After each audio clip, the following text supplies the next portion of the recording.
Okay, so we are going to show you how to wire up a fuel shut-off solenoid for a P7100 pump. And we're going to make our own connectors because we have a 24 valve with a P pump on it, and the 24 valve harness doesn't have the other end of this. So I'm going to cut these and splice them or install them into this, whatever, and then make another harness coming off of this to go to your ground, your pool, and your hold. And this is my wonderful picture of your plug. So that would be the plug up like this with the catch at the top. I don't know if they can see that or not, but this barb at the top. Yeah, there you go. Anyways, black will be on the left and red will be on the right.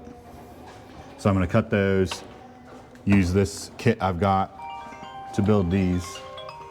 I don't know why people got to call me this late, and then we'll put this in the truck so that we can remove and replace in the future.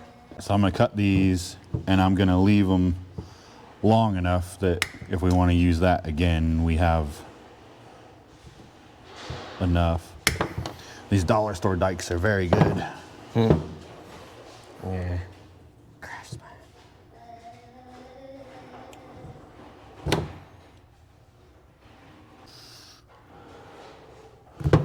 These modern tools ain't made for the 90s wiring. So the center one, number 2, is your starter.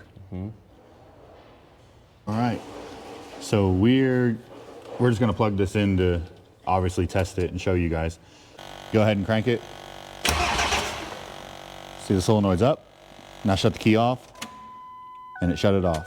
So now your key with your Fummins swap will control fuel on the mechanical lift pump.